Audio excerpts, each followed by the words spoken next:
Good afternoon, everyone. Good things come to those who wait. And so we have long waited to welcome Professor Christopher Browning to Sonoma State. And as of noon yesterday, I thought we were going to be waiting a lot longer. But he's here.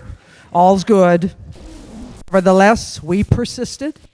And so, after 25 years of trying, we are honored to hear Professor Browning speak about ordinary men. Dr. Browning is recently retired from the University of North Carolina at Chapel Hill, where he was the Frank Porter Graham Professor of History. He has written many important studies of the Holocaust, including Fateful Months, The Path to Genocide, Origins of the Final Solution, and Remembering Survival Inside a Nazi Slave Labor Camp. This earned the Yad Vashem International Book Prize for Holocaust Research. 2 of his studies have earned the National Jewish Book Award in Holocaust category. He has given expert witness testimony in trials of accused Nazi war criminals in Canada, Australia, and the United Kingdom. He has also testified at the Holocaust denial trials of Ernst Zundel in Toronto and David Irving versus Deborah Lipstadt in London. In 2000, he was inducted into the American Academy of Arts and Sciences. Last year, Dr. Browning was the Shapiro Scholar at USC's Shoah Foundation Center for Advanced Genocide Research. This is their most prestigious fellowship. Scholarly literature on the Holocaust is extensive, but one volume stands apart for its contribution to our understanding of how the Holocaust happened. As Professor Browning states, ultimately, the Holocaust took place because at the most basic level, individual human beings killed other human beings in large numbers over an extended period of time. Ordinary Men considers the essential question of genocide. How and why do normal people become the instruments of genocide? What drives the everyday citizen, your neighbor, you, to become a perpetrator? This is a question that will be asked any time we speak of genocide. You will undoubtedly hear it again from some of the other distinguished lecturers in our series, including Peter Hayes and James Waller. Today we are truly honored to listen to Professor Christopher Browning.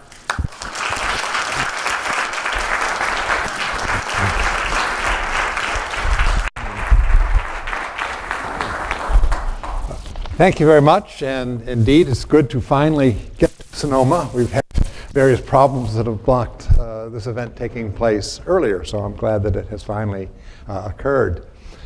Today I wanted to talk about, in a sense, revisit Ordinary Men, and to talk about it 25 years, now it's about 26, 27 years after the book was published.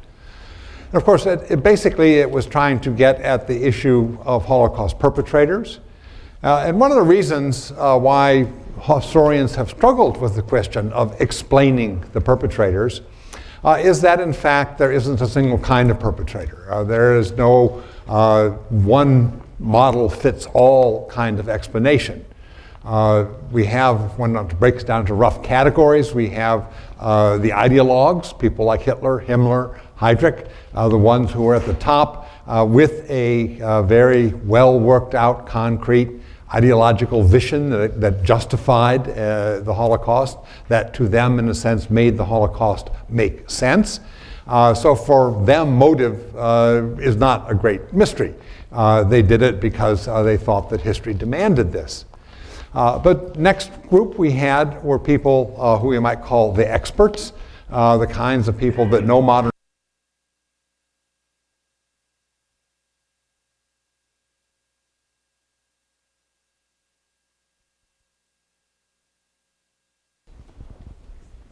Okay, we're back on, no?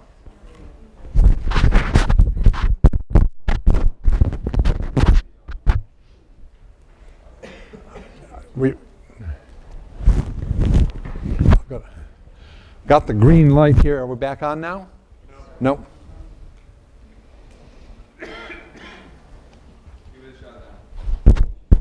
How's it now?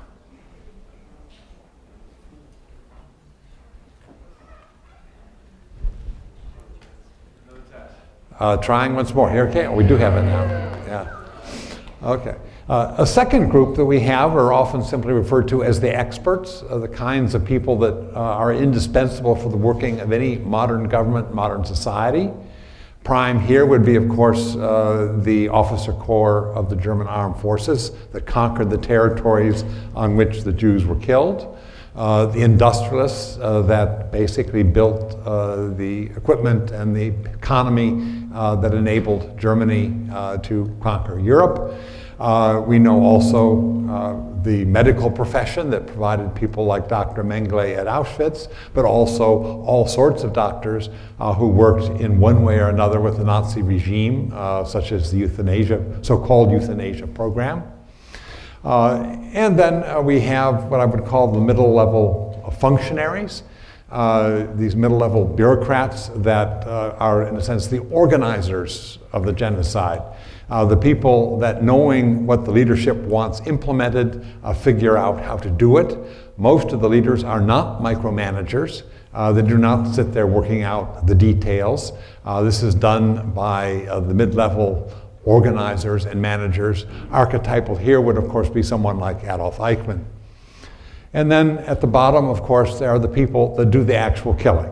The grassroots killers, the face-to-face killers that run the death camps and manned the killing squads, the death squads that roamed over Eastern Europe. And so these people participate in the genocide in very different ways, and therefore I think we have to understand they're not going to be necessarily explained in the same manner. And certainly of these four groups, the group that was often hardest to track down, the hardest to try to penetrate for the historian, were the face-to-face killers, the people at the bottom of the genocide pyramid of perpetrators. Because, of course, they didn't leave scads of written documents like the mid-level bureaucrats. They didn't give lots of speeches like Hitler at the top. So they didn't explain themselves or record what they were doing. They very seldom, in fact, wrote letters or diaries, and most of those that did, families obviously did not keep those after the war or share them with historians. So we had a circumstance where tracking down and trying to get inside the minds and the lives of the face-to-face killers was a very, very difficult challenge for Holocaust historians. It was my good fortune when I was working in at the archives of the Central Agency for the Investigation of Nazi Crimes. This was the investigation agency that sort of organized and initiated most of the prosecutions of Nazi war criminals after the war, and had therefore collected huge amounts of testimony. And then they would farm out the cases to the appropriate courts once they had helped prepare them. I was working at that agency. It's a little suburb of Stuttgart called Ludwigsburg in 1987, and I was looking at all the cases that related to Poland. I was trying for my book Origins of the Final Solution to fill in the map of Poland, where after all half the victims of the Holocaust are Polish Jews, but nothing like that. The number of documents related to Poland, of course, is a mere fraction of that, so that Poland is vastly underrepresented proportionally in terms of documentation. I was trying to fill in the missing gaps on the Holocaust in Poland, and therefore looking at every indictment and every judgment of every court case that had come about in Germany that had been initiated by the Central Agency for the Investigation of Nazi Crimes. And that's when I came across the indictment of Reserve Police Battalion 101. And for historians, you have rare in your life these eureka moments when something that you hoped was out there, but you had no way of knowing about how to go looking for the needle in the haystack, suddenly and unexpectedly falls into your lap. And this was the case of the indictment of Reserve Police Battalion 101. And it was key for a number of reasons. In particular, I had long been working with perpetrators and always trying to find issues or documentation that would deal with the issue of choice. How much choice did people have? After the war, of course, they always said we were simply coerced. We had no choice. If we hadn't done as we were ordered to do, we would have suffered drastic punishment. Now, they could never, the defense attorneys for people who claimed coercion could never once find a single case in which someone who had refused to shoot unarmed civilians had suffered any dire consequences. So they couldn't prove the case that, yes, you would have suffered punishment, but the historian needed the obverse. We had to find the case that proved they didn't suffer punishment when they refused or when they did not, when they opted not to take part. This is what happened when I was reading the indictment and the opening massacre that the unit is conducting in July of 1942. The troops are assembled outside the village of Józefów, where they're going to end up shooting 1,500 Jews in one day. The commander, Major Trapp, has to explain to the men what this is all about. They've never had a killing action before. They've come from Germany 3 weeks earlier. They're total novices. They have no idea about what this is all about. So he has to give them a speech. And in that speech, he basically gives them a series of justifications for why they're going to shoot the Jews in this village. And at the end of that speech, remarkably, he says to what was a group of middle-aged reserve police, if any of the men among you do not feel up to this, you can step out. And anybody who didn't want to shoot unarmed civilians that day was allowed to step out and turn in their rifle and absent themselves from the firing squads. And initially, only about a dozen did so, out of about 500 men. But that remained the rule of the battalion for the remaining years that it was in Poland, that no officer could force one of his men to shoot. Everyone knew that it was the rule of the major that people had the right to opt out. So the whole issue of coercion, of duress was gone, and the backup defense of accused war criminals has always been, well, maybe I wouldn't have been punished, but I couldn't have known it at the time.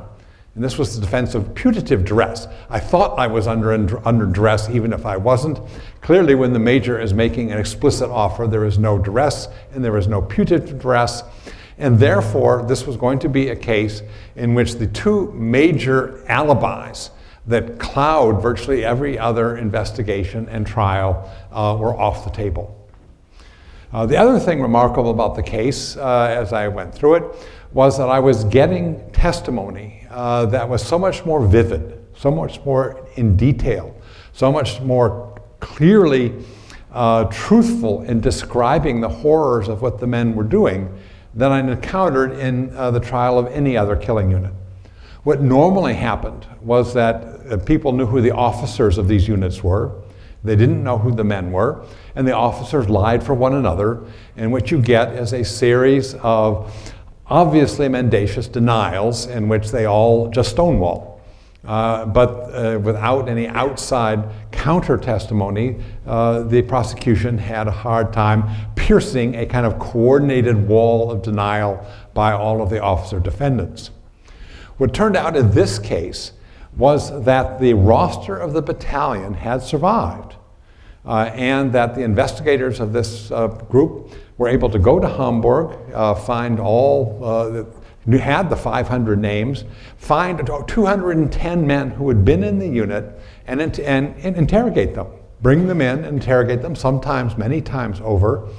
And now you had rank and file men who had no interest in covering for their officers, no interest in being part of the conspiracy of stonewalling, and in many cases didn't like their officers and were willing to rat them out. The prosecution also, in a sense, gave them a bond. Said, we're not interested in you, we're interested in the officers. You're not the subject of this investigation. And the men talked much more vividly, much more in detail than I had seen in any other case. So here I now had finally what I had been looking for, the source base for the study of a face-to-face killing unit. The testimonies of 210 men of a single unit that was going to be in Poland from the summer of 42 till the Russians chased them out in 1944, and was deeply involved in the final solution, the killing of Polish Jews, from the day they arrived in Poland till the last main massacres in this region, the Lublin district, in the fall of 1943.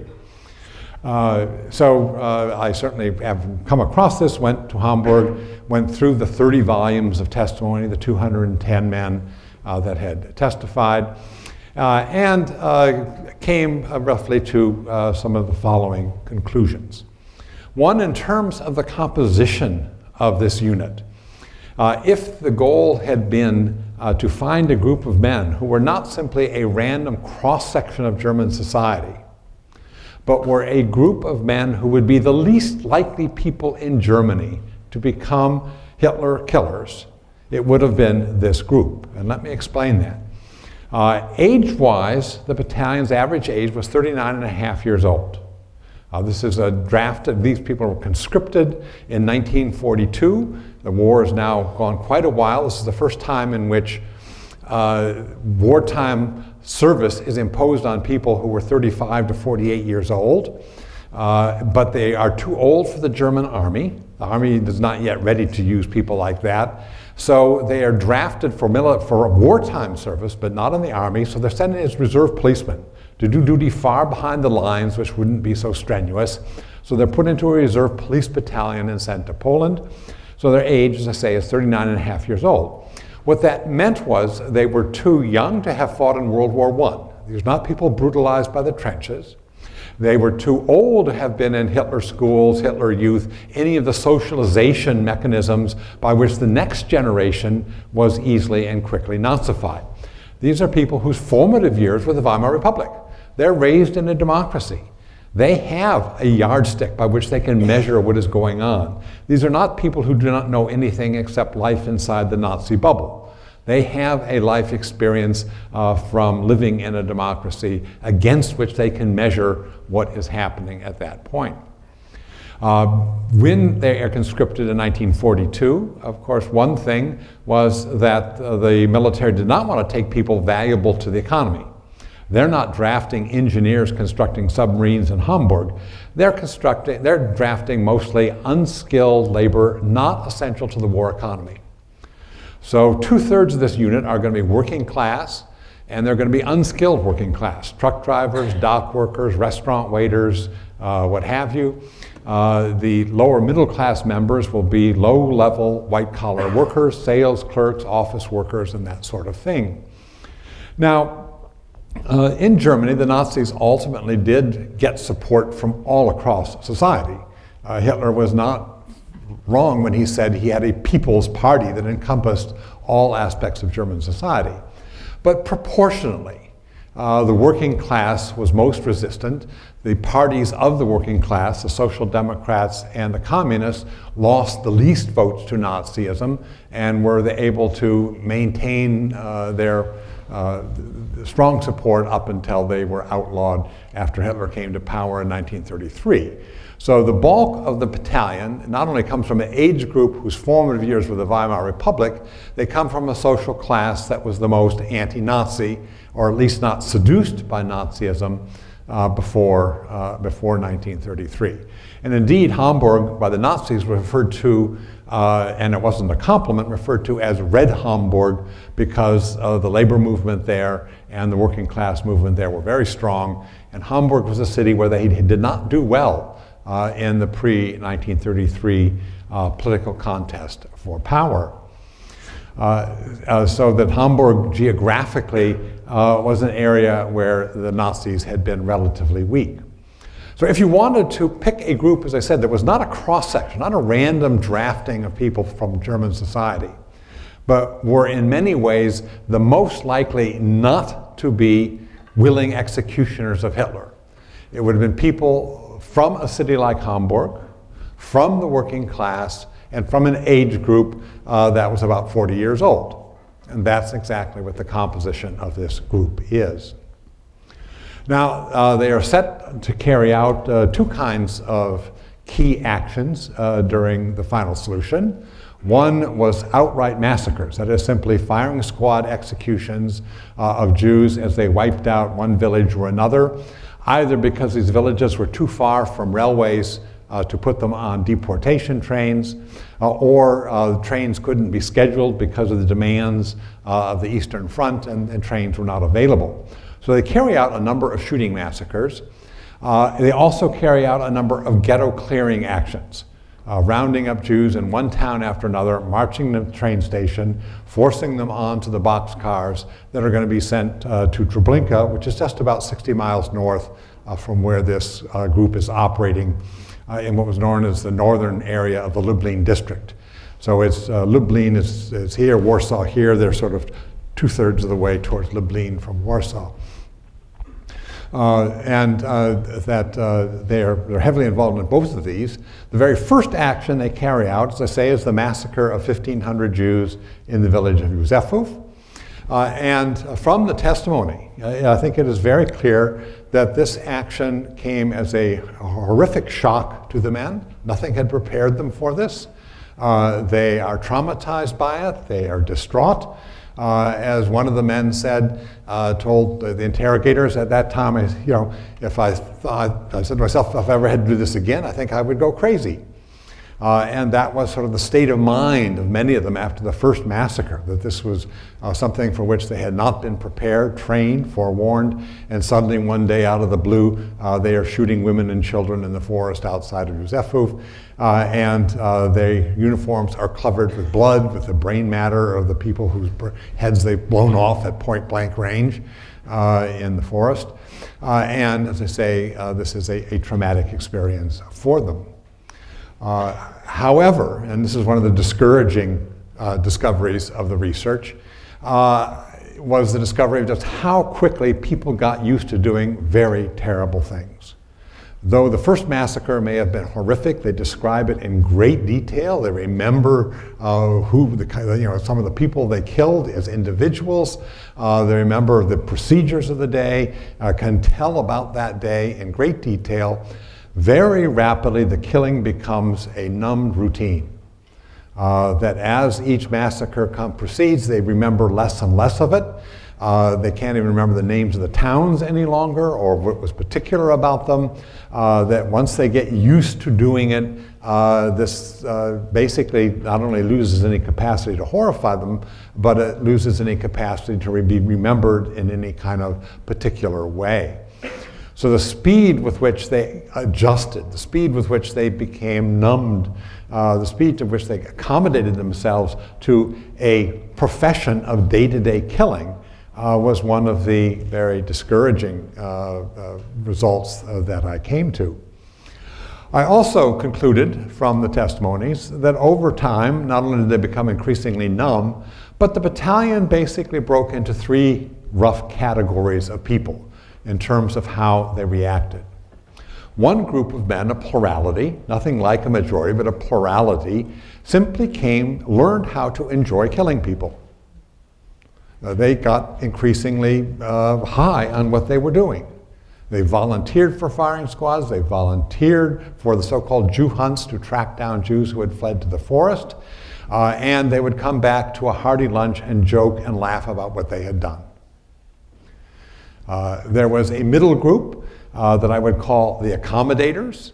The first group were what we call the eager killers, the ones that learn to enjoy killing.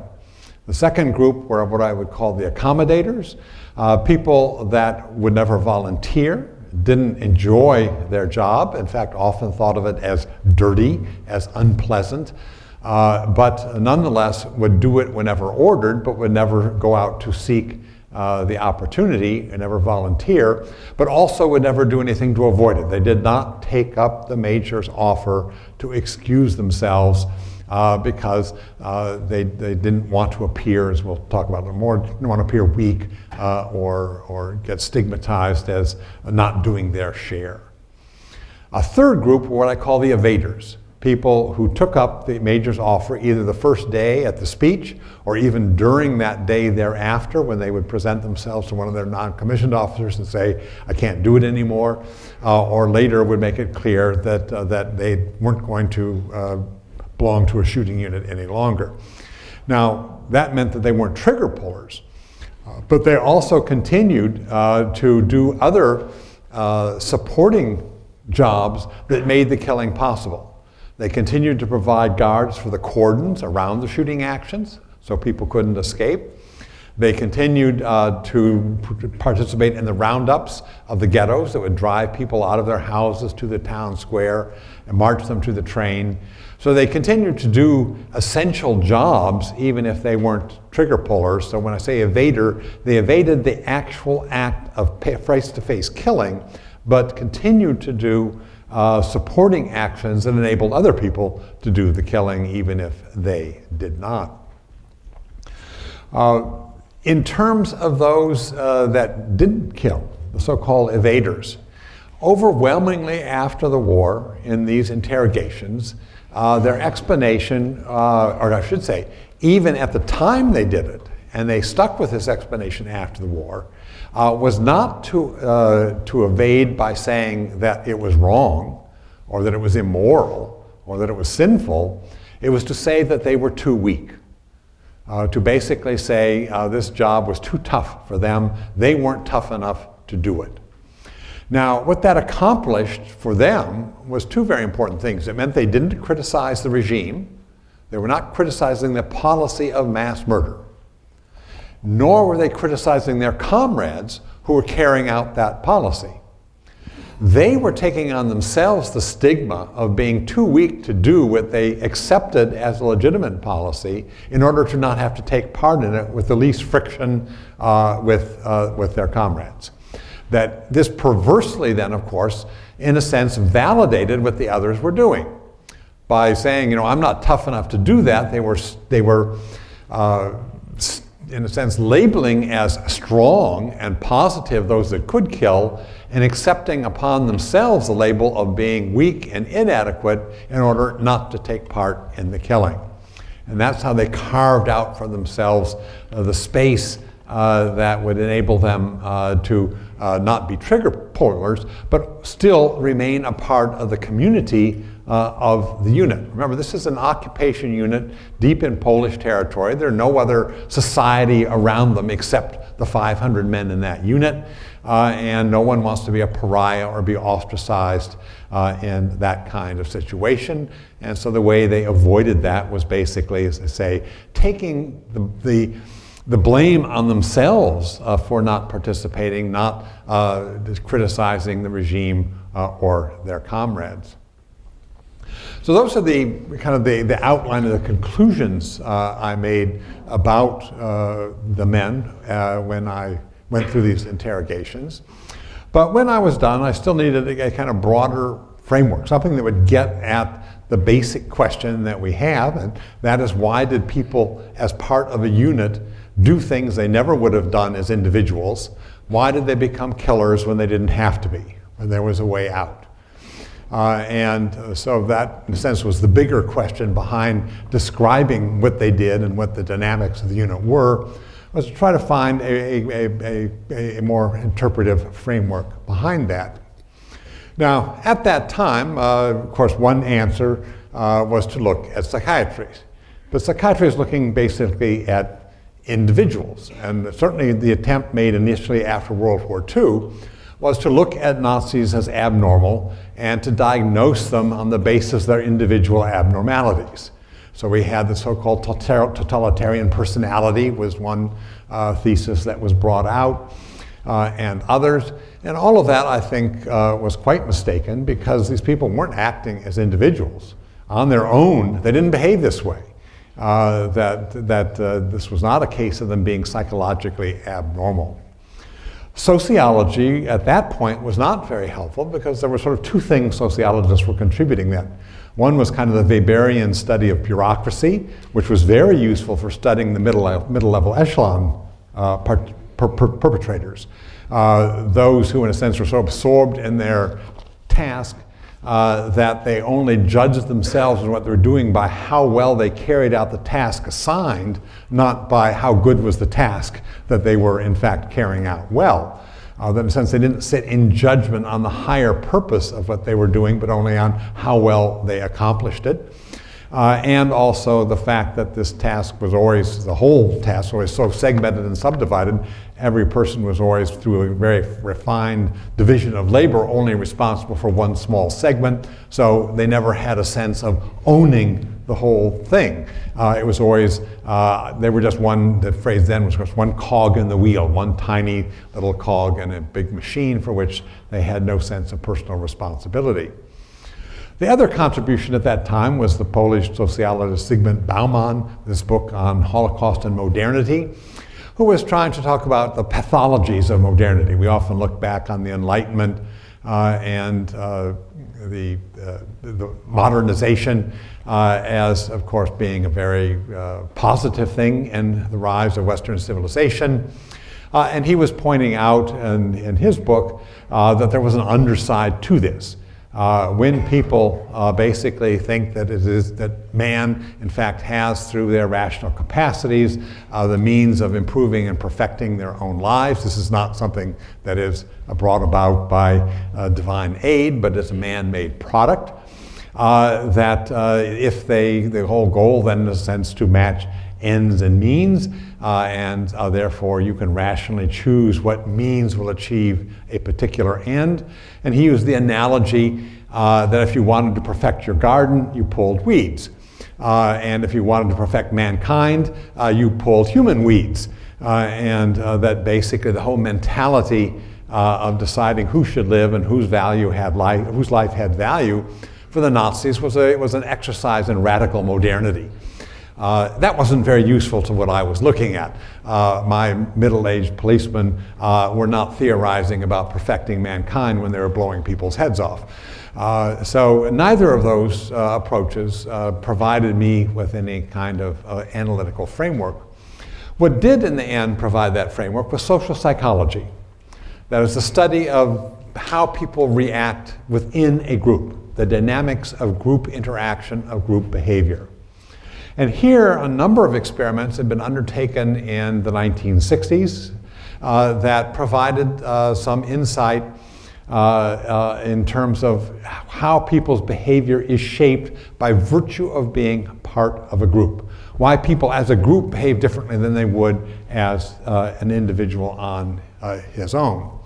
One of these is the conformity experiment of Solomon Asch, in which he demonstrated that people will go along under desire not to challenge a group opinion, a group norm. This is a famous experiment when you have a group of people, and usually a classroom format, and the professor puts on the board 3 long lines with chalk and 1 short line, or holds up 3 sticks that are long and 1 is short.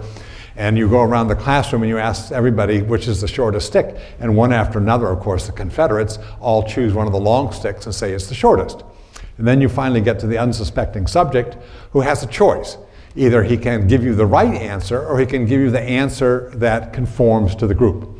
And overwhelmingly, the much greater propensity is not to challenge and confront your mistaken classmates and you confirm their error rather than say, you guys are all crazy, this is obviously the shortest stick, and assert your own ability to make your own judgment contrary to and an open contestation with the people around you. So the conformity is a very powerful factor shaping group behavior. And there was, of course, the experiment by Stanley Milgram on what he called obedience to authority. I'd prefer the term deference to authority, where an unsuspecting person, subject, is put at a control board, rigged up to make him think that he is inflicting pain on somebody hooked up with electrodes, and that it is posed as a learning experiment in which the man at the board basically pushes buttons and levers that go in ascending order that start with mild shocks and medium, severe, dangerous, and then XXX at the end. And the man in the electric chair, of course, is an actor who's going to go through a prescribed response for each level that the subject moves to on his control panel. And the question for Milgram was in a sense, could someone with nothing more than a scientist in a white coat and lab clipboard telling him that what they were doing was essential for scientific progress, and that if they didn't complete the experiment, it would ruin the results, and that the experimenter, the scientist, took all responsibility. All this man had to do was simply carry out the instructions that he had volunteered to do. He volunteered to be part of this experiment. And Milgram found that about 2/3 of his subjects would routinely, not routinely because they in fact were quite upset about what they were doing while they were doing it, but did it anyway, would move up to the very high end of thinking they were inflicting very severe pain on another human being. And they've replicated this experiment in various ways that confirms that someone will defer to an authority figure rather than assert their own responsibility. And it's only the minority that will walk out, stand up and walk out or refuse to comply. And there was, of course, the Zimbardo experiment, prison experiment that dealt with the issues of role adaptation. You took volunteers, you divided them into groups. One group are prisoners, the other group are the guards. And you simulate a prison. The prisoners are all there and the guards go in shifts. So the guards are always outnumbered. But the guards are urged to devise every kind of technique other than physically abusing their prisoners to gain control of the situation, to humiliate and dominate their prisoners. Zimbardo wanted to see how far they would go, how far a randomly selected group would become dominators of another group. He planned to go 2 weeks. He had to call it after 1 week because it was spinning out of control. And in terms of, again, the dynamic here, interestingly enough, 3 groups emerged among the guards. There were the 12 guards. There were 2 so-called good guards, guards that when they didn't know they were on camera and thought no one else was watching what they were doing, would do acts of mitigation for the prisoners, but never wanted to be caught by their comrades doing this, but would do it secretly.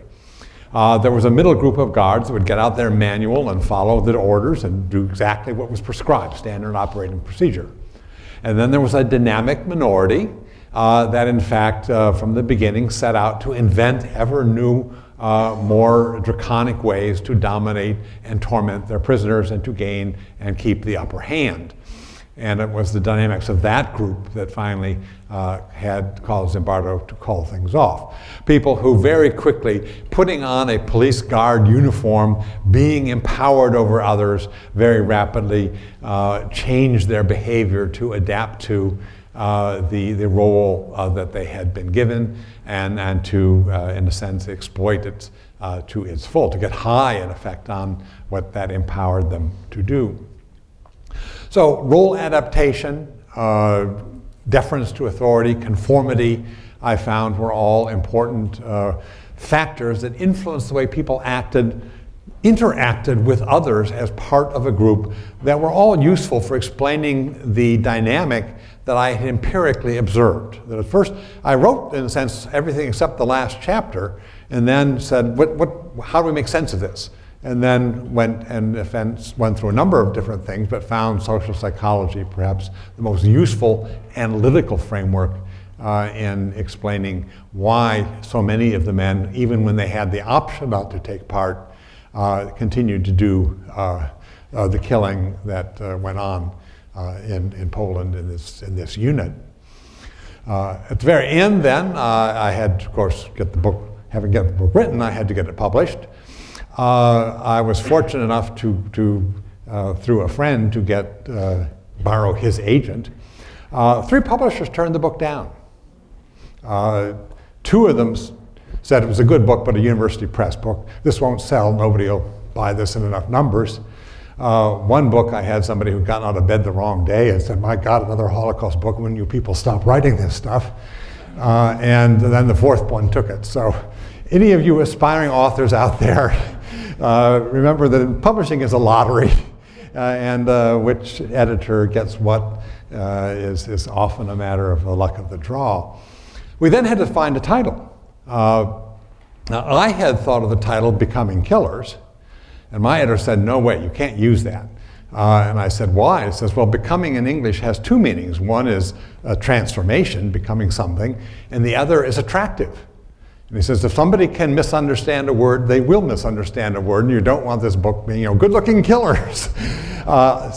Incidentally, then Jim Waller did take the title that I was going to use, but he got it, and no one has objected then, so it really was a false alarm, but it did mean that that title Jim got. But we hit then, after much going back and forth on Ordinary Men. That was by no means self-evident when we started. Once we had it, it seemed so obvious. You don't know why did it take us so long to get to that title. But in fact, that was the very last thing that got settled before the book was published. When the book came out, there were a number, it was generally well received. In fact, it continues to be used, so it's done well. But there were criticisms, and I think some of them had varying degrees of merit. And in a sense, the post-publication history of the book is what I wanted to talk about now. What were the major lines of criticism? Which ones had how much merit and which ones did not? One line of criticism was one that basically argued that the invoking of social psychology was exculpatory. Now, social psychologists themselves recognize that when they try to provide social psychological explanations, others perceive that as a diminution of individual responsibility, because they interpret it as being deterministic. And neither the social psychologists themselves nor myself agree with that accusation. Obviously, when you're dealing with Nazis and you're accusing someone of being exculpatory, this is not complimentary to the book or the author of the book. And so the issue was, did that hold any weight? Was I letting the Nazis off the hook? Was I exculpating them from relieving them of the individual moral responsibility by the interpretive framework that I had taken? And my argument is no. That in each of those experiments that I cited, there are always some people who do not go along. That in fact those experiments showed that 1/3 of the Milgram people say no. And the Zimbardo experiment showed 2 of the guards basically are doing good things for the prisoners when they think they can get away with it. And that what you have in those experiments are a series of individuals, each who is making an individual decision how they will respond to the test that the experimenter is putting them to. There's nothing deterministic in it. What it does do is allow us to predict roughly what proportions of the population will respond one way and what proportion will respond another. But it doesn't mean that those are merely reflecting a whole series of individual decisions made by individuals who are not relieved of their individual moral responsibility for the decision they take. Can you imagine somebody in a courtroom who's been convicted of vehicular homicide because he's driving while drunk? And he tells the judge, well, statistics say 50% of all vehicular homicides are causing people under the influence of alcohol. So what could I do? It's predicted that I have to do this. Somebody's got to do it. I mean, that's not a moral excuse. That because we can predict that a very large number of drunk drivers are going to do terrible things does not mean you're not morally responsible for driving drunk. And this is, in a sense, the false criticism that was being made in the book and trying to shape it as copping out and letting the Nazis off the hook.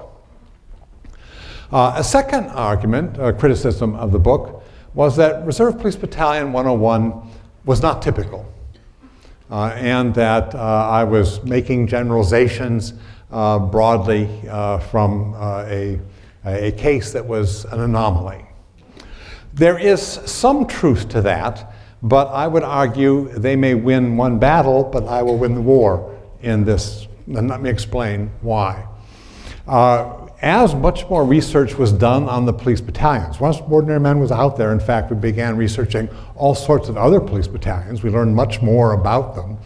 And indeed, I would argue there are three kinds of police battalions, and 101 is not representative of more than one of those three groups. And then I'll try to explain why that's not terribly comforting. The first group were reservists who joined the reserve police between 1937 and 1939. So for 2 years in Nazi Germany, before the war, they're going out every weekend and doing their training, much like a National Guard. And they go to summer camp. And so they're getting training, they're getting indoctrination. Come the war in 39, they are pulled into full-time duty. And then, of course, they're given very intense training for at least 6 months. Full-time training, lots of indoctrination, and of course the people who were taken into the reserve in 37 to 39 are basically people who were going to be much higher percentages of Nazi Party membership, and they're going to be indoctrinated as Nazis and so forth. So this is a group that by the time they are pulled together into battalions in 1939, 1940, they're then sent out to the occupied territories, where long before the final solution starts, they're already in practice in what I would call racial imperialism. They're already learning how to be instruments of German racial domination over other peoples of Europe. Increasingly, they learn how to be brutal and to show, the local populations, Germany's power over them. And it's only in 41 then that they are sent in to actually begin doing mass killing. So they are people with a much higher percentage of Nazi Party membership than in 101.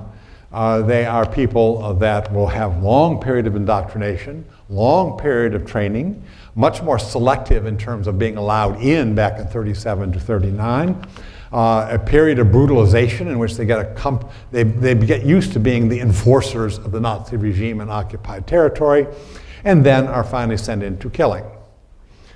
These people are roughly in their early 30s. They're about 8 years, by average maybe 7 or 8 years younger than the average membership of 101.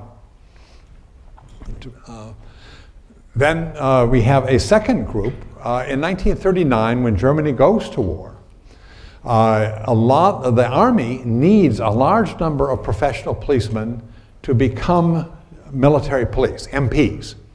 And so an agreement is made between the army and the police that the police will turn over to the army a large number of men to become military police, what they call Feldgendarmerie, what we would call MPs. In turn, the police was able to select from a large pool of younger people being basically volunteering because this would give them a chance to get into the police, which would have a later post-war career, choose who they wanted from that group of young volunteers. Those people are then trained very extensively, and they become, in a sense, the elite battalions of the police. These men are in their late 20s, early 30s. They are very highly Nazified because they've been chosen out of a pool of a larger people, very select, and they too have training prior brutalization. They're in Poland and elsewhere before they go in to start becoming Holocaust killers. So in both those cases, you have people that had long periods of indoctrination, long periods of training, relatively high rates of Nazification, a period of brutalization in which they become used to being the enforcers of the regime before they begin mass killing. 101 is in neither of those. 101, as I say, is an ad hoc unit conscripted in 1942 when compulsory military service is extended for people 35 and older. They are slapped together in Hamburg with very little period of training, very little period of indoctrination, and there is virtually no selectivity. Their average members of the number of members of the Nazi Party, for instance, are not higher than the population at large. So that in this case you have a group of killers, unlike the first two cohorts, that is quite different. Now, what's important here is that despite the fact that Reserve Police Battalion 101 was composed of people who were much older, 39 and a half years old, despite the fact that they had virtually no training, virtually no indoctrination, that they had a no particular level of Nazification, no prior period of brutalization. When you look at body counts by unit of all the police battalions in the Nazi Third Reich, Reserve Police Battalion 101 was the fourth most deadliest battalion among them all, even though they were a year later coming into action than many others, and as I say, come in without anything like the training and preparation of the others. That in the end, these 500 men shoot about 38,000 people, take part in the shooting of, they have others with them, taking part in the shooting of about 38,000 people, put on the trains to Treblinka about 43,000. They have a body count well into the 80,000s for 500 men. And to say this puts them in the sense with the fourth highest body count of any battalion, and certainly higher than any in the crack younger men. They exceed any of that second group that I talked about. So the reality is that yes, many battalions did have Nazification, did have careful selectivity in choosing the people in it, did have indoctrination, did have brutalization.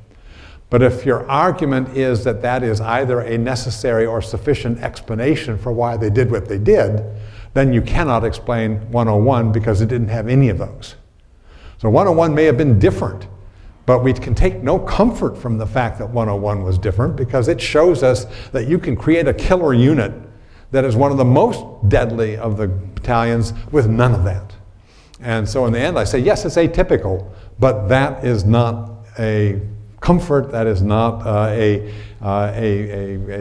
doing away with the importance of this battalion. It in fact makes it even more important because of its atypicality. It's precisely its atypicality that makes it an even more remarkable case study than it had been before we knew anything about all of the other kinds of battalions that took place, or that took part in the final solution. Another accusation, another criticism that was made, was that I didn't pay enough attention to the issues of ideology and German culture. And this in particular was an argument that was made by Daniel Goldhagen in his book, Hitler's Willing Executioners. And because his was the main criticism of my book, and he quite explicitly said his was a cultural, anthropological, ideological explanation, my book got categorized as the opposite, a situational, organizational, institutional explanation. I didn't think I hadn't pigeonholed myself, but because of the direction from which that attack came, mine got labeled as the opposite. And so we got these two books who were presented as a kind of dichotomy. Either you have a cultural explanation that says Germany is a culture that was, in a sense, prepped for genocide, that the Holocaust, that I think his phrase was, Germany was pregnant with genocide for 500 years, and Hitler was the midwife that gives birth to the genocide, and that the Germans, because of their culturally embedded murderous anti-Semitism, his term was eliminationist anti-Semitism, killed with gusto and enthusiasm, and basically described the eager killers, I think mistook the part for the whole, described everybody as with descriptions that would have been appropriate for the eager killers, but not for the battalion at large. And his claim was I simply ignored the cultural and ideological side. Well, I hadn't, but I hadn't given it anything like the prominence that he did, because he dismissed the social psychological interactive side entirely and said this is the one, and the sufficient and necessary explanation is German culture. Now, one of the most important and I think useful contributions to the debate in the post-publication period after his book, after my book and then his book, which came out 4 years later, was a contribution by a social psychologist named Leonard Newman. And he argued that was totally a false dichotomy. That in fact you don't have a situation that is a blank table, that is a tabula rasa. that anybody in a situation is in a situation that they construct, that they act in a situation depending upon how they interpret that situation, how they read that situation, how they understand that situation. And that means that they're looking, well, how they read that situation depends upon the cultural lenses through which they're looking. Think back to the Milgram experiment. The average Western person with great value in science can be hooked by the scientist in his lab coat saying this is important for science.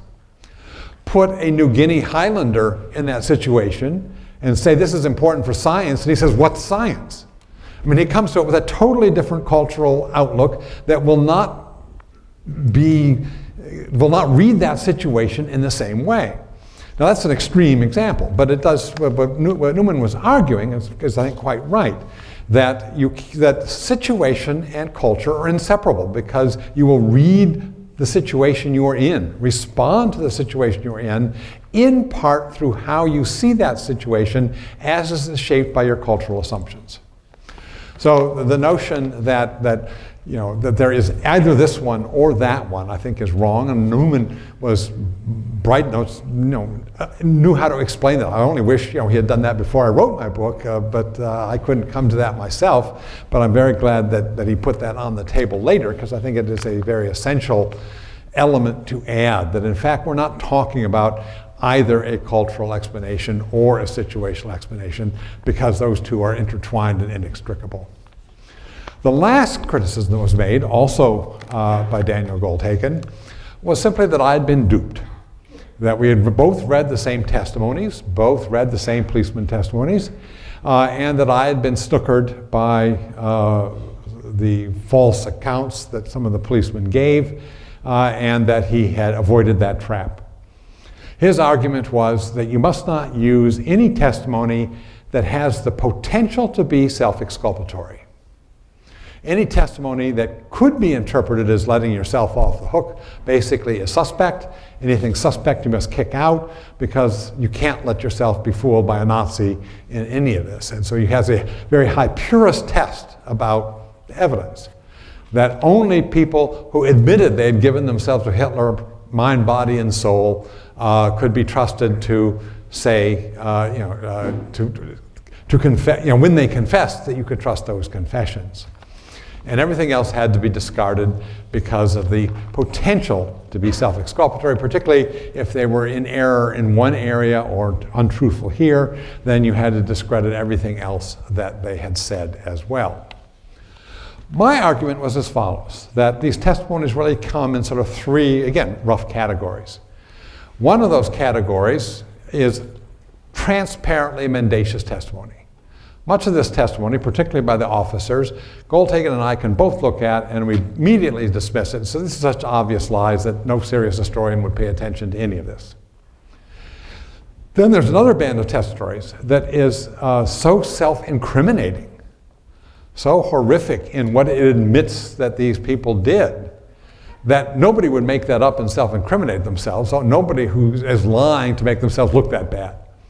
And so the highly self-incriminating testimony, we both agree you can use. But there is a broad middle band of people who tell some of the truth some of the time, but not all the truth all the time. In particular, they will tell a great deal of truth about what the unit did, but will not tell the full truth about what they individually did. Now, for an historian, because he's not telling me what that person himself did, but telling me all sorts of valuable stuff about what the unit did, I say you can't throw out the baby with the bath. An historian has to use that material because it's extraordinary, and it's, this is a major part of the testimony, to exclude that and to say, I won't use that because I won't risk being duped by a Nazi, is too purist. And that I insisted on using it, taking the risk of using it, but of course using it critically. Historians always have to look at their evidence critically. There is no unproblematic evidence out there. If we could only write history on unproblematic evidence, we'd have damn little history. So of course you have to use historical critical methods. Of course you have to look at it and compare what this person says compared to the other. What sort of sense of plausibility you get after reading through 210 different stories, and so forth, to make how you make your judgments about what you will trust in a testimony. You're never going to be infallible, but it's better than throwing it all out in some kind of fit of purity. So I incorporated that kind of testimony, and the result was that I came up with a very different description of what drove these men than what he did. I would argue, in fact, that if you have a hypothesis that the Germans killed because they believed in the necessity and the justice of killing Jews, this is ideologically driven, they're doing this for ideological reasons, and you take only the testimony of the true believers who believe the Jews should be shot and exclude everything else, you can come to no other conclusion than to confirm the hypothesis the evidence is meant to test. If you cannot disprove your hypothesis, you've got a methodology that is guaranteed, but not guaranteed to persuade, it's guaranteed to confirm your own prejudices or your own suspicions. And that's not valid social science. You can't devise a methodology that can't disprove what you're trying to test. And I think that's what Goldhagen basically did. Now, in addition to what I think is the highly flawed methodology on his part, there are some propositions concerning our differing descriptions of what the men did that can be tested by reference to other evidentiary sources that have nothing to do with the policeman. That is, we can look at the same phenomenon from a different, in certain cases, from a different body of evidence which cannot be impeached by saying these are mendacious policemen. And let me give you two examples of two of the propositions on which we differ. I basically said the men are transformed by what they're doing. After the first killing, which was terribly traumatic, many of them very quickly become eager killers. Others, they become numb. And that the issue is, can people be changed so quickly? Goldhagen said they came to the killing fields with these attitudes. This is what was imbued in them by German culture. And nothing changes. And those that said they felt bad after the first massacre, again, are self-exculpatory. I argued they're transformed by what they do. They're changed by how they behave. Now, we do have the case of a series of letters, not from Police Battalion 101, but Police Battalion 105 from the city of Bremen. So it's exactly the same type of people, a North German city of reservists pulled out and very similar to 101. And we have the series of letters that a man who was the photographer for 3rd Company in this battalion, which was in Lithuania, Northern Front in 1941, writes back to his wife basically every week. And so we can track week by week how he changes in terms of how he writes about what's going on. Right before they enter the Soviet Union, first of all, so this battalion had been in Norway. Now, Norway, you want a cushy assignment. It is, sitting in Norway in 1940. They get taken out of Norway in the spring of 41, sent up, and then they're sent into Lithuania. So this is going to be a real change. But before they go in, the first thing the commander does is to read to them the so-called secret orders, things the Germans had to pass on to the rank and file soldiers orally because they didn't want anything writing that would be captured by the Russians, in which they explain some of the policies they're going to carry out, including the execution of captured communists who are not going to be treated as POWs, collective retaliation, and these sorts of things. His response, this is on June 24th, the day before they cross the border, 3 days after the war breaks out. The major said that every suspect is to be shot immediately. Well, I'm in suspense. The gentlemen fancy themselves very important and martial. He doesn't get it. He thinks that the officers are putting on a kind of bravado show, and that all of this new policies are simply sort of high talk.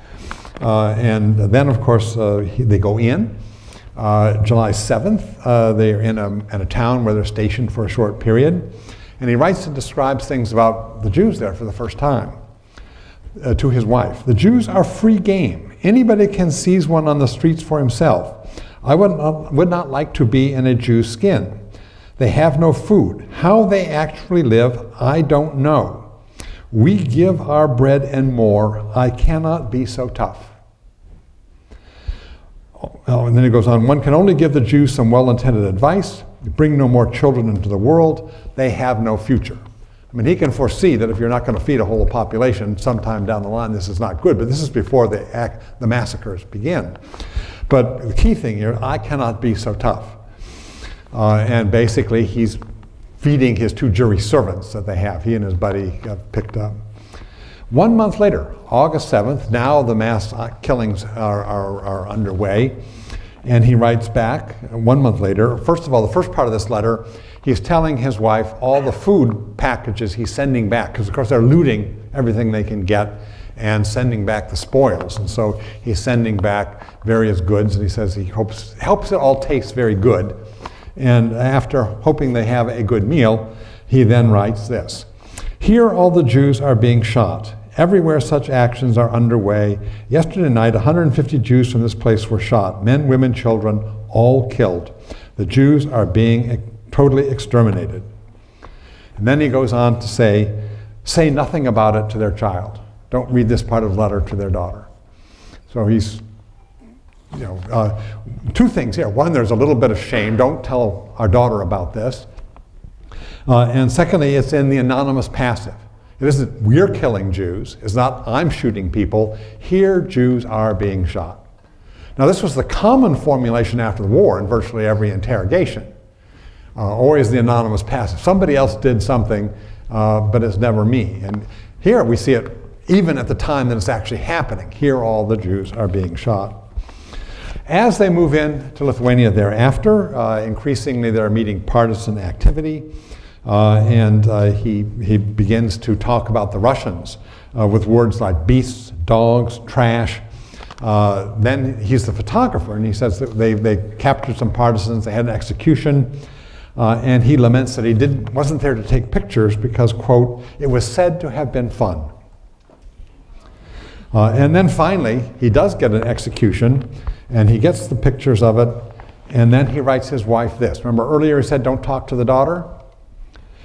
He tells her about filming the execution, and it is, in the future, my film will be a document and of great interest for our children.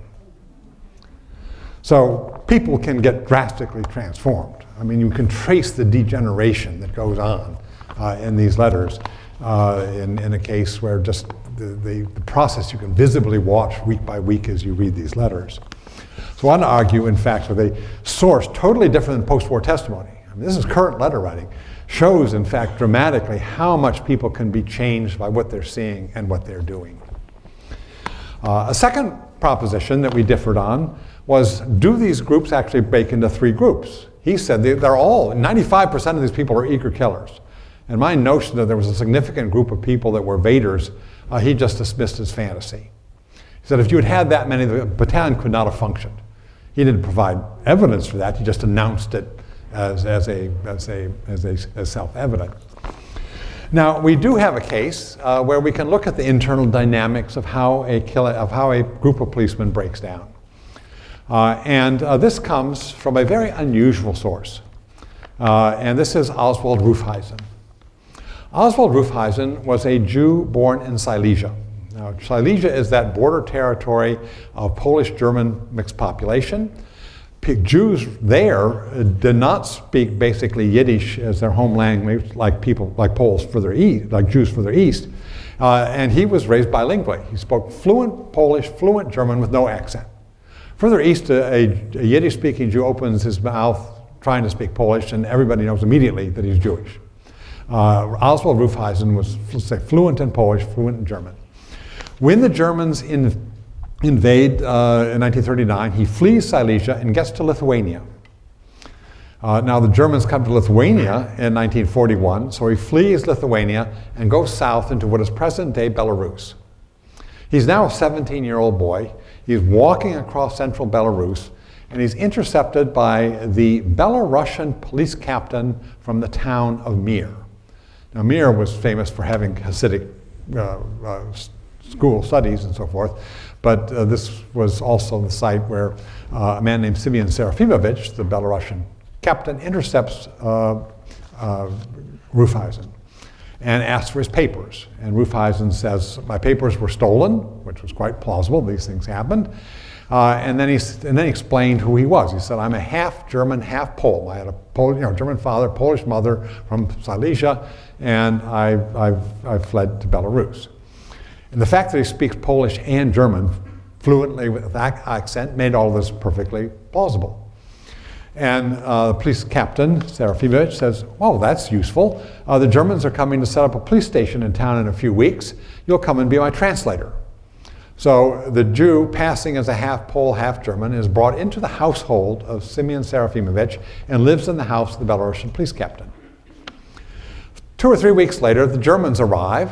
They are a contingent of 14 reserve policemen from North Germany, almost identical in their composition to Police Battalion 101, under a man named Sergeant Hein. Sergeant Hein, of course, meets with Serafimovich. Rufeisen is the translator, and Sergeant Hein immediately takes a liking to the young boy and says, you'll come and be my translator. So Oswald Rufeisen lives in the house of the Belarusian police captain at night, and by day takes his meals and sits at the right hand of Sergeant Hein, conducting all of his business with the native populations, for which Sergeant Hein needs a Polish translator. And so he, from the inside, for 8 months, lives basically day by day in the German police station and sees all that goes on, and is in a position then to tell us about the dynamics of that group, and of course, as a Jew, has no reason to be exculpatory about Nazi policemen. He has no reason to hide. Whatever one might say about the testimony of the policemen, Rufeisen is not covering for them. I would say Rufeisen, we can, I'll just finish the part of the story first. Of course, no one knows he's a passing Jew. And so in the summer of '42, when he tries to warn the ghetto that the ghetto is about to be liquidated and they should run and flee to the forest, some of them think he's tricking them and trying to provoke them, and they report him to Sergeant Hein. And Sergeant Hein calls Rufeisen in and says, after I've been so nice to you, it's almost like a Europa relationship. And Sergeant Hein's very fond of Rufeisen. Calls him in and said, how could you betray me when I've been so kind to you? First he said, did you do it? And he said, yes. And then he said, well, how can you betray me? And Rufeisen says, you must understand, I didn't betray you, I'm a Jew. And Sergeant Hein says, oh, well, that's a problem. I'm going to have to think about that. So he leaves him in the office with the back window open, walks out the front door, and lets Rufeisen bolt out the window and escape.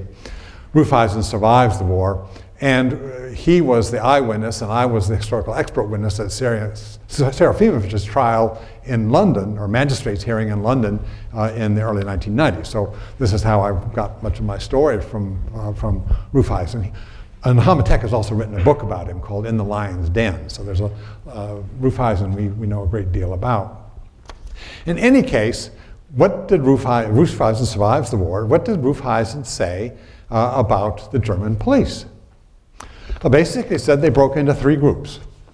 One were 4 policemen who were the eager killers, led by Corporal Schultz, who he said was a beast in the form of a man, who kept a notebook in his back pocket where he kept his body count and had personally killed 80 adults. He didn't even bother to keep track of children. He'd killed 80 adults by the time Rufeisen fled. And they volunteered for all sorts of actions, killed as many people as they could. There was another group that would not take part in Jewish killings. As he says, this is the non-participants, another 4. So there's as many eager killers as there are evaders. And of these, he says, no one seemed to bother them. No one talked about their absences.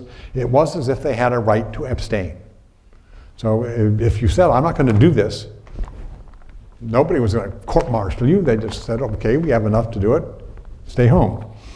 And then there were a middle group that Rufeisen calls the passive executors of orders. And here he writes, quote, it was clear that there were differences in their outlooks. I think that the whole business of Jewish extermination they considered unclean. Their operations against the partisans were not in the same category. For them, a confrontation with partisans was a battle, a military move. But a move against the Jews was something they might have considered as dirty. So he came up with the same breakdown that I had. Mine was based on reading the 210 testimonies and using the critical methods of historians to sort all of this out. He came to it by his own personal observations, having been there on the spot. So in terms of where we can check this, I think I can confirm that my interpretation can be backed up by other kinds of evidence for some of the major conclusions that I came to.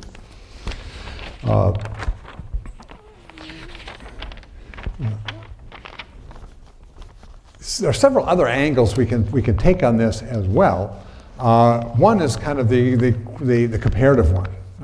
Now, one reason the study of the Holocaust has been very useful is that it's so well documented, as we know much more about the Holocaust than virtually any other genocide. And in fact, if one tries to find out and do studies of the genocide of the Armenians, you can't even get into the Turkish court records. They don't even accept that it happened. If you're trying to go back and deal with Southwest Africa in 1904 and Herero, good luck. But so for historians, the difficulty has been finding out enough about other genocides to do a kind of comparison. The one area where we can do that and where it's become possible to do that is Rwanda. And I was very fortunate when I spent a year at the Holocaust Museum in 2002, 2003, that there was a psychiatrist from Rwanda, a man named Athanaze Hagengamana, you won't be tested on that name after, who was at the museum because he had become very involved in the whole issue of the psychiatry and psychology of killers. And his background was very interesting, that he had one parent who was a Hutu, one parent who was a Tutsi. He had one sister who was in jail as a Hutu genocidaire, and one sister, a Tutsi, who had been murdered. So his family was just absolutely, split. He had no horse, he had no reason to be favoring one side or another. After the genocide, he goes into the refugee camps on the Uganda border to try to use his medical training to deal with the trauma of the survivors. And so he's trying to come to their aid, trying to help them heal. And then he realizes in this town there is also a prison where many of the genocidaires are held. And it occurred to him that this was a unique historical opportunity for him, in fact, to go in and to use his psychiatric training to deal with a collection of genocidal killers who were awaiting trial. So he asked for permission to go into the prison, and he got it, and then he gave out two, what he called surveys or questionnaires. The first was basically an opportunity for people to self-report on how deeply implicated they'd been in the killing. Now, it may well be that some people who were deeply implicated didn't answer truthfully on that. It's hard to believe anybody who wasn't implicated did answer that they were. So he didn't have a complete set of deeply involved killers, but he had, I think, an uncontaminated, pure set of people who had all confessed, self-reported as being deeply involved in the killing squads. To that group, he then gave a second questionnaire. And the questionnaire was one that he put on every question he could think of that would be key to some kind of motive, to try to allow him to find correlations between the questions and the motives they involved and how these men answered. And when he got the questionnaire back, he said it was unlike any other questionnaire he had ever circulated as a professional, in that almost all the questions, there was a flat line, no significant correlation, and in two clusters of questions, it just simply spiked off the charts. So you had a flat line and two big spikes. Now the first cluster of questions that spiked off the chart as correlation between self-confessed killers and motive had to do with how they framed or talked about the people they had killed. And that is that they weren't people, that they had dehumanized their victims.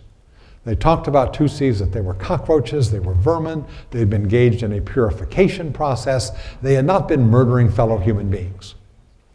So the dehumanization capacity, the ideological framing of what they were doing to be something other than killing fellow human beings had been key to allowing them to do this. So basically a dehumanization of the victim was one area where we find very high correlation. The second was questions that related to the importance of the esteem of their comrades. Were they held in high regard by their comrades? Had they been tough? Had they carried their weight? Had they done their share? Had they gone beyond and above what is expected of them? To be valued by and esteemed by your comrades, to have done what you should and more, was very crucial. So part of what was in this was how they dehumanized the victim, the ideological side. Part of it is the need for affirmation from their comrades, to be valued, esteemed, praised by them, and that comes from the group dynamic that I've been talking about. So here was a case that nothing to do with the Holocaust, but I think in which we can see there are some remarkable similarities with the Nazi killers of the genocide of the Jews under the Nazis.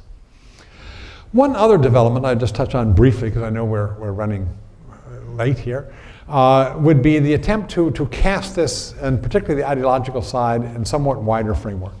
So much of the ideological question has focused on anti-Semitism. How anti-Semitic were the killers?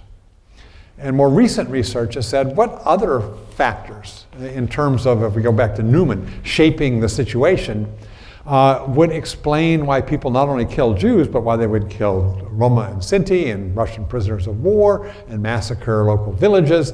These people were often equal opportunity killers. They're killing everybody, not just Jews in the biggest numbers, because that's the policy of the government, but their capacity to kill and kill we can find repeatedly. And so the argument, particularly of a man like Thomas Kuhne at Clark University, is to say, what other things explain this moral revolution, this change in moral norms that allowed people to do this without thinking of themselves as criminals, to detach normal moral concepts that they would have for their relations with others, but not to be applicable in these cases. And he says in German culture, and so here we're getting to sort of the particularities of German culture, he thought two concepts in particular had more resonance in German culture that led to a more intense group identification that would expel, to use Helen Fein's term, expel others from the community of human obligation. And you're measured by how well you do for your group, not how well you do for humanity, how well you are loyal and operate by a group dynamic, not by individual conscience. And these two were comradeship, and the German term, the Volksgemeinschaft, which can be translated as the people's community or the racial community. It's a word that has no exact synonym or equivalent in English.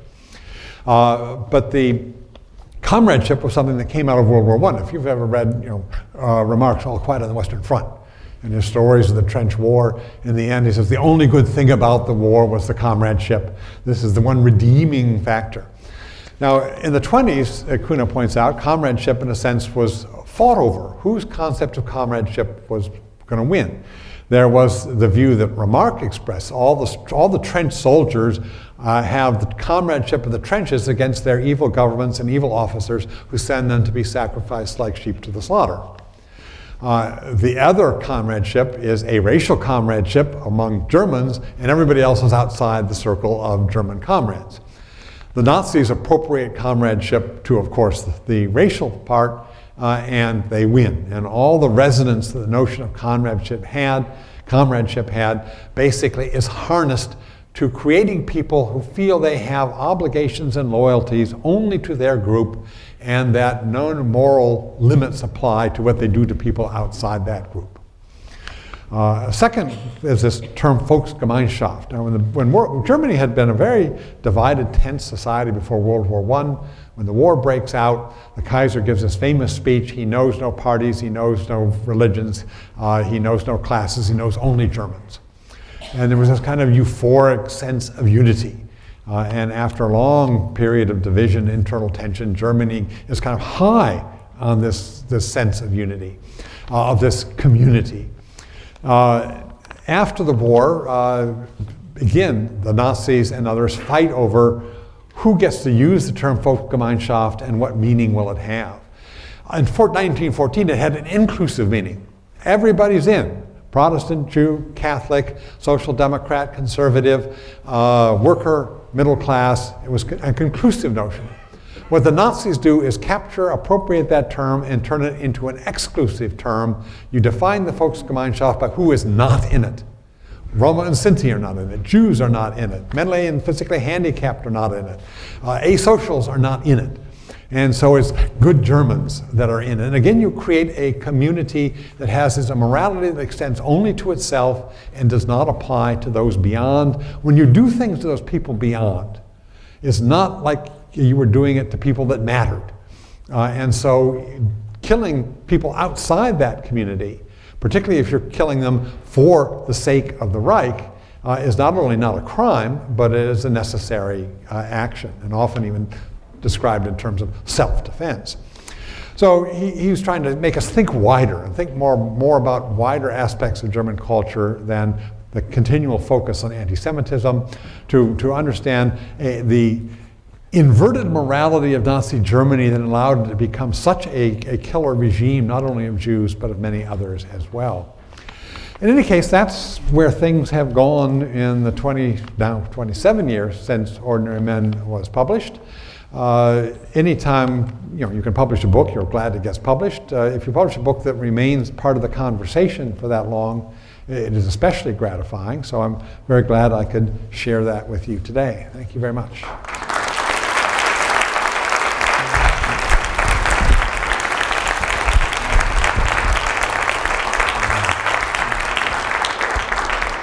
We have time for questions?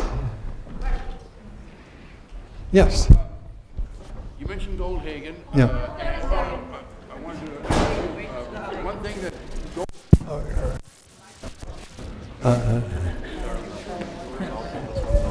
it's on the same channel. Thank you. Here you are.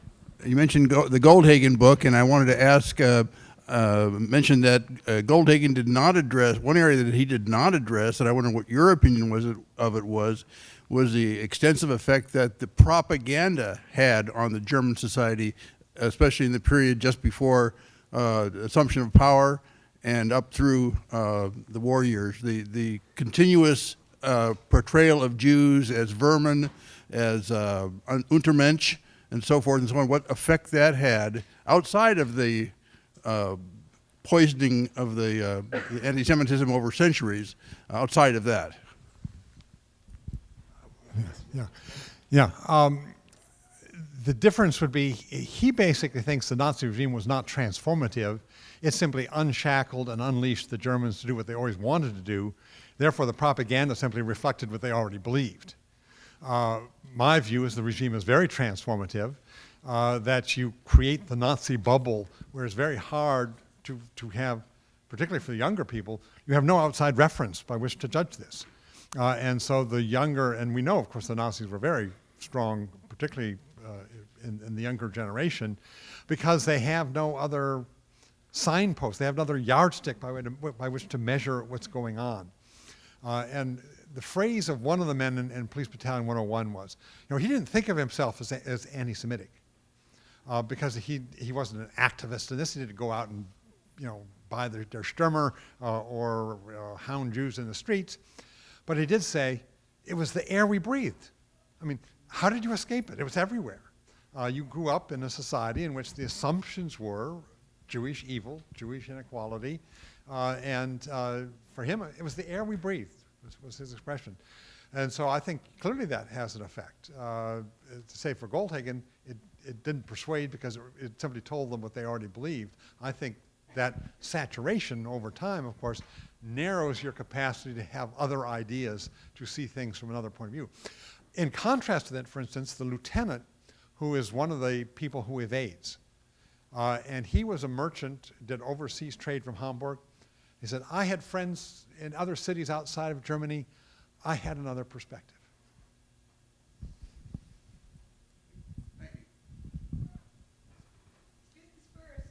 Oh, sorry. Which student was raising their hand? Motion. Jew, or half Pole, half German, excuse me.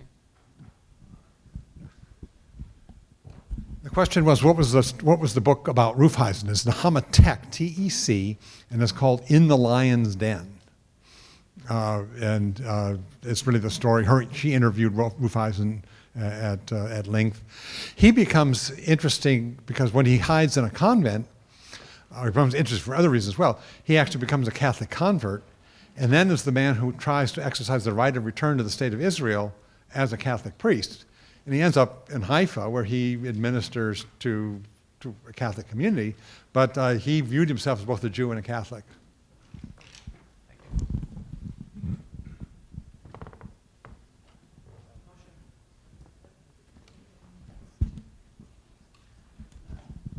You had talked a lot about the process in which these ordinary men became killers.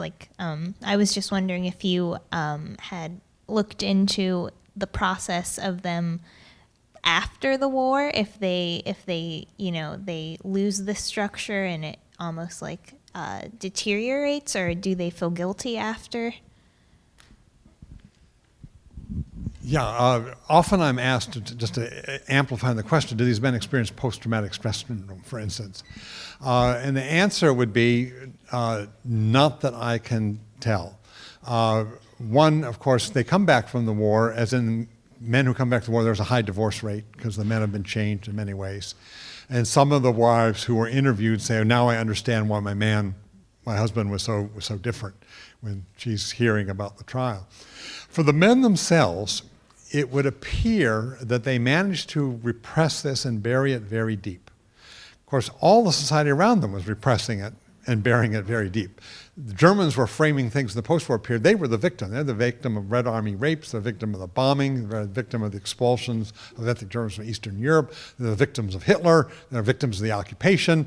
We poor Germans were just everybody's dumping on us everywhere. So they had their own victimization syndrome that allowed them not to deal with the underlying issue of what they had done and why.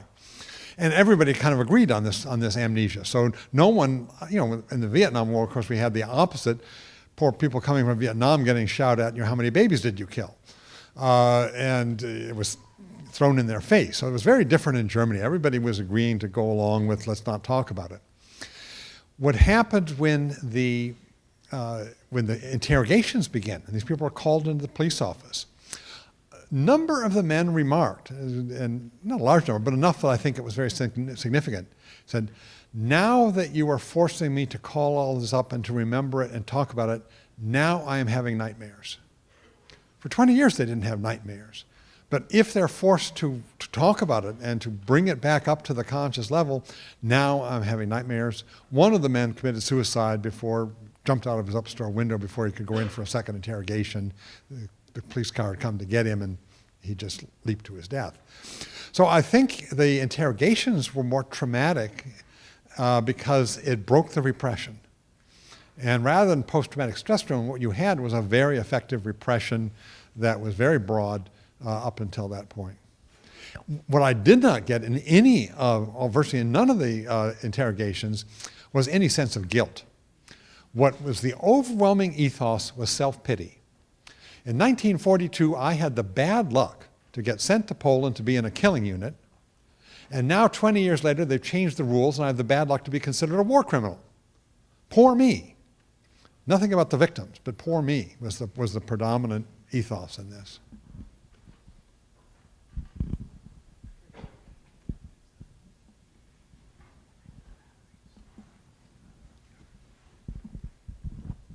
I was just wondering if you would see the same kind of three categories of the men in their, like in the actual German army, or if it was just kind of more in the reserved units.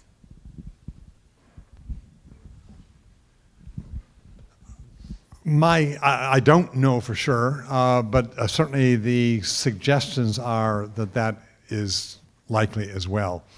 I had a grad student who was a West Point graduate, had served in the Army for 5 years, then come to graduate school at University of North Carolina. And he did his dissertation on the German Army's participation in killings in Belarus, which is one of the areas where the most intense Wehrmacht killing took place. He came across one case where there was where a company gets the order to join a killing action, and there's 3 platoons in the company, and the 3 lieutenants act in utterly different ways. One's very eager and says yes. One says, my men won't do that. And one says, do I really have to do it? Hem haw, and then finally, okay, if that's an order, we'll comply. So you had 3 different companies with 3 different leaders, one in each of those 3 categories. So in that sense, I think that probably is the spectrum that you would find in the Wehrmacht as well.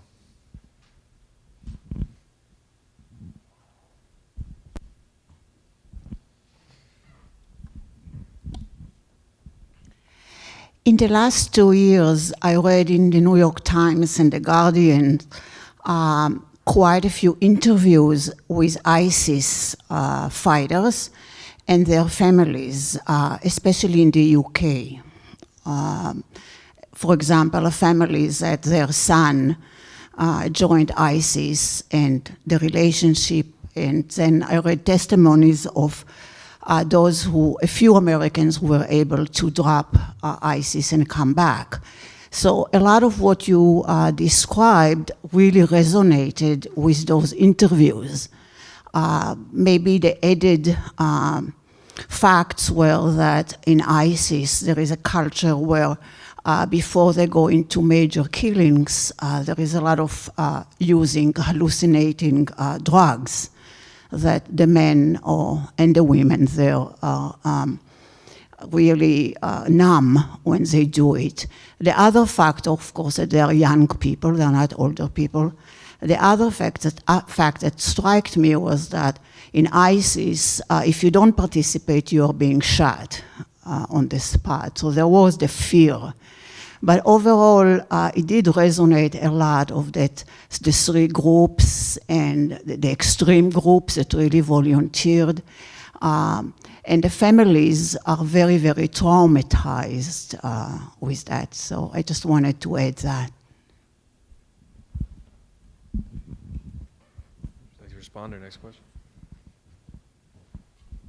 Yeah, thank you for the comment. I would say that perhaps ISIS is more comparable to, say, the Nazi SA, which are made up of self-radicalized, self-selected people. But even there, I think you would have a spectrum of degrees of involvement. But that's much more voluntaristic. These are middle-aged conscripts. So in that sense, there's some similarities, but also some differences we should keep in mind.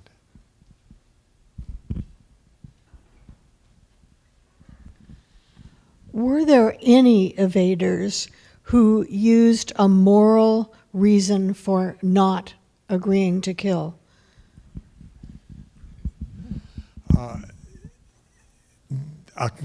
One person cited, well, he was an old socialist. So it was kind of a political, grounding that he was an anti-Nazi. Sadly, no one cites Christianity or religion as having had, it just isn't referenced. There's total absence of, were you a churchgoer? How Christian do you think of yourselves? I mean, unfortunately for the historian, judicial interrogators don't ask all the questions we wish they would ask, because their job is to find evidence in the courtroom, not to answer puzzles about motivation, particularly about people who are not going to be among those who are being charged. So there is almost none of that. There's a couple of hints at it. As I said, one guy who said, well, I had a different perspective because I did work around outside of the country. One said, I'm an old socialist. And that's about it.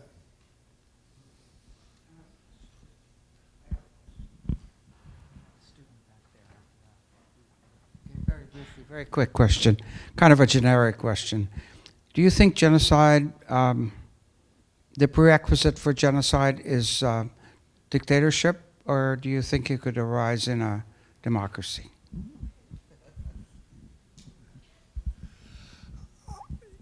Insofar as a democracy is based upon notions of equality and human rights, if it is a living democratic culture, no. If it is a populist, manipulated democracy, which is there to give the appearance of legitimacy of popular support, while not in fact honoring the ethical groundings of democracy, which is human equality, then yes, those regimes could.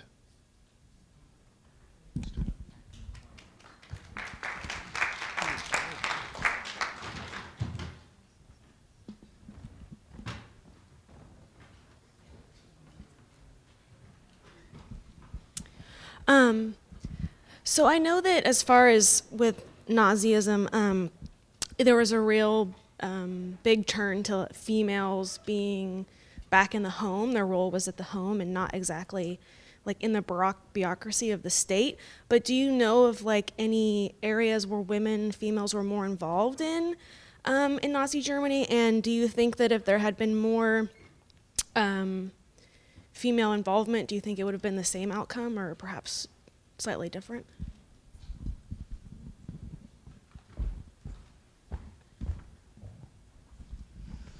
Okay, I very explicitly, well, I named my book Ordinary Men rather than Ordinary People for two reasons. One, there was a movie, Ordinary People.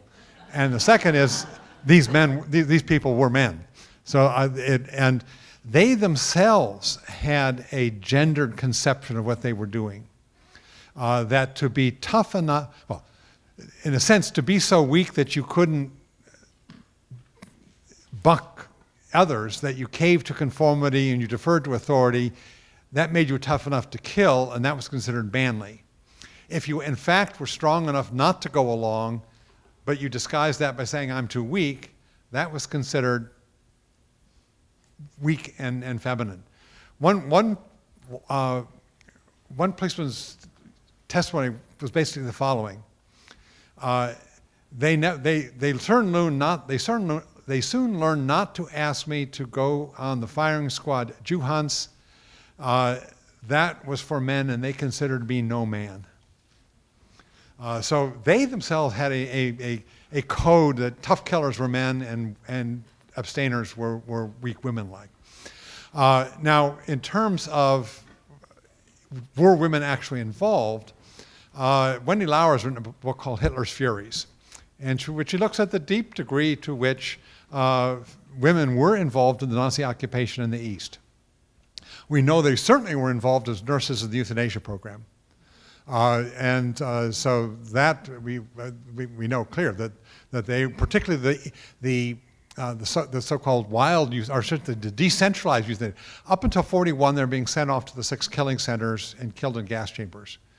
After that, particularly child euthanasia is carried out in the child's wings of certain hospitals where the nurses either overdose them or starve them to death. And this is done by the nurses. We do know that in the East, of course, many nurses are sent to be in the hospitals there. Many, particularly in the so-called Germanization program, where they were bringing in ethnic Germans from what had been the Soviet territories after the after the Hitler-Stalin Pact, and they're being resettled. Many of the welfare workers who are settling them are engaged in the ethnic cleansing of Poles, and the resettling of ethnic Germans are women. Many of the secretaries at the police stations are women, and they see everything, and they're usually sleeping with the major, with the commander, and so you get degrees of involvement even if they're not pulling the trigger. There are, in fact, very large numbers of German women in the East participating in their roles, and often that role is certainly supportive of, tangential to the killing, even if they're not actually pulling the trigger. So I don't think we can come to the conclusion that only men can do this, that insofar as German society allowed a marginal participation of women, they never had trouble finding women to do that.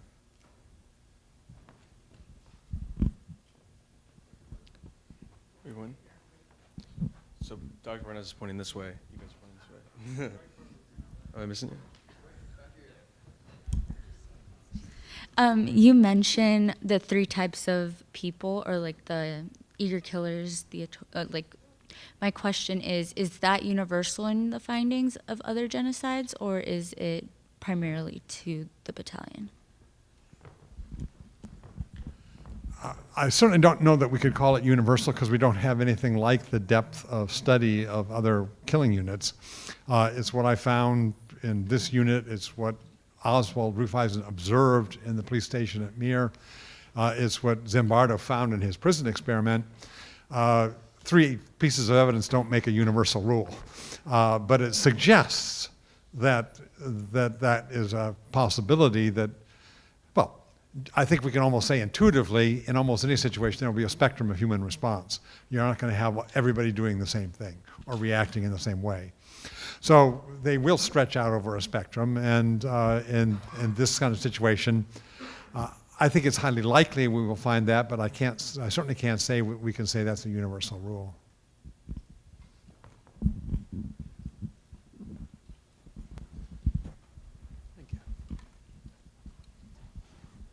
How rare were saboteurs like Rufeisen, either overtly or through feigned incompetence, like I didn't know he was a Jew, or I didn't think that area was important to cordon off, so some people escaped?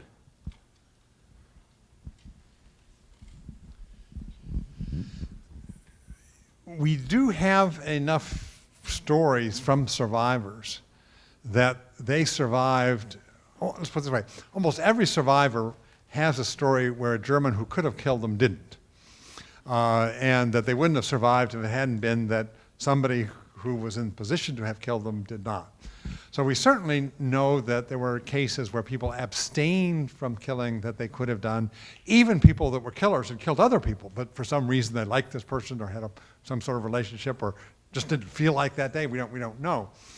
We also know, of course, there were some very small number of very active resistors, people who were hiding Jews, giving them forged documents, and this kind of thing. That's a very, very, very small number. We know there's a handful. In the case of the people who say are the evaders, as long as they took that position that I'm just too weak, and they don't oppose the policy, nothing happens to them. The line they cannot cross is to switch from saying, I can't do it, to persuading others you shouldn't do it. And that's where no SS wanted somebody in a court-martial because they refused to shoot an unarmed civilian. But to court-martial you for the sabotage of morale, for undermining company unity, that they're perfectly fine with. So you cross that line and try to persuade your comrades not to kill, then that's when they come down and you will be court-martialed and you'll be put in jail. And we do know at least of a handful of cases like that. So there's very small numbers, but there are cases.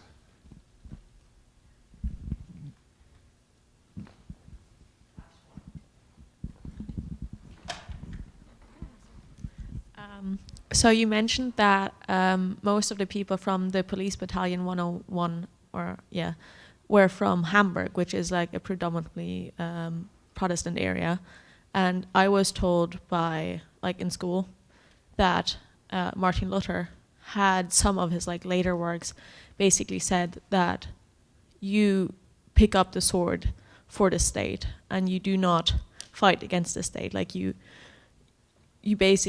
and he also had some quite anti-Semitic things to say. Do you think because of that, because of the expectations within the Protestant church to basically do everything the state says, it was easy, they did it, like it was like a ground level of just conforming to their superiors? And do you know if there's like a difference between like the southern states and the northern states of how they acted within the war?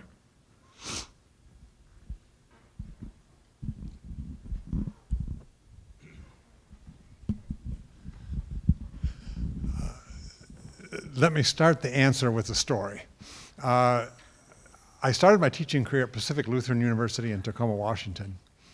In the fall of '74, I went back to defend my dissertation in January of '75. And on my committee was the very noted historian George Maussa, who ended up a very good friend of mine, fortunately.